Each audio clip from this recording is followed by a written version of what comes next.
Dr. Elizabeth Bass at Integrated Health Solutions, and today we're going to go over carpal tunnel.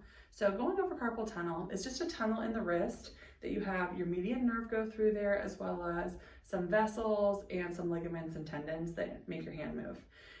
Sometimes, for various reasons, there can become less space in the tunnel and it becomes compressed, and then the nerve, the median nerve through there, will become compressed. And you can get weakness, tingling, pins and needles, those kinds of feelings in your hand. A lot of times it's worse at night, but it doesn't have to be. And then there's other things that can make it worse. For example, like fluid retention in pregnancy would also make there be less space. So it's a very common issue. It affects like 3 in every 1,000 Americans. So fairly common. Most people get surgery for this, where they just cut off the top of the tunnel, thus giving everything in the tunnel more room. But there are a ton of conservative treatments you can try before it comes to that, and they usually work. So today we're going to go over some of the things you can do to test it, to see if it really is carpal tunnel, some of the muscles that can be involved, and what you can do at home to help yourself. 2 of the main orthopedic tests that you can do at home to check and see if carpal tunnel is something that you have. One of them is called Tunnel's, and one of them is called Phelan's. So for Phelan's, we're going to basically do sort of like reverse prayer hands, okay? And you're going to start at your stomach, and you're just going to bring them up, pressing them together. This sort of compresses the space even further, and if you have sensations in your hands, that's a positive test, which means the median nerve might be involved, and it could definitely be carpal tunnel. The other test is Tunnel's test, which is even simpler. You're just tapping on the median nerve. So you sort of expose it, if I'm checking my right one, and you can use a reflex hammer, or you can just use your hand, and you sort of tap right on the nerve, which is dead center, right here, okay? And if you feel any sort of electric sensation or tingling in your hand, then that's a sign that maybe your median nerve is not very happy with you, and this could be what it is. So one of the first things that you want to do is make sure that you're not sleeping in a curled up position.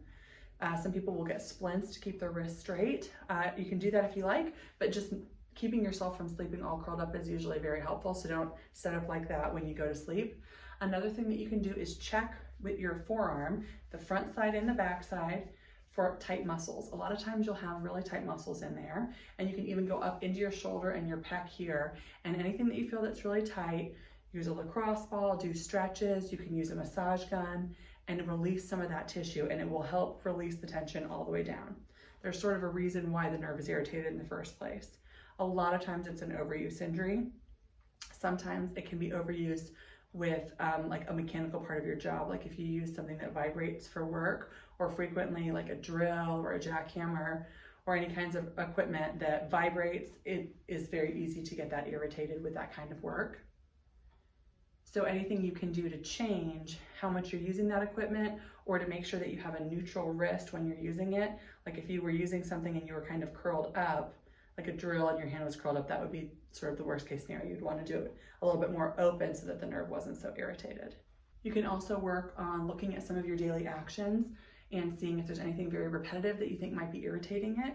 They'll probably be the things that irritate it in the moment. So sometimes it's externally rotating or internally rotating and carrying something heavy. See if there's a different way that you can do that that's more of a neutral movement, so it doesn't bother your wrist as much.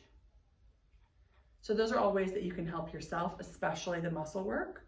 If those aren't working, then you can see a professional. So at Integrated Health Solutions, we use dry needling on the musculature. We'll check everywhere from wrist all the way up through shoulder and scapula or shoulder blade to make sure that they're all moving well and you don't have any large chunks of tense muscle throughout there that are changing how you're using your arm all the way down.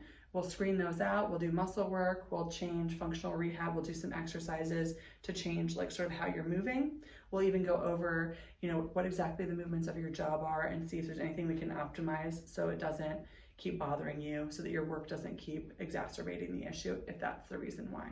So these are all conservative ways that you can avoid surgery and get your feeling back and your strength back in your arm. And we've got plenty more videos on how to do muscle work all the way up to the shoulder that can help you at home.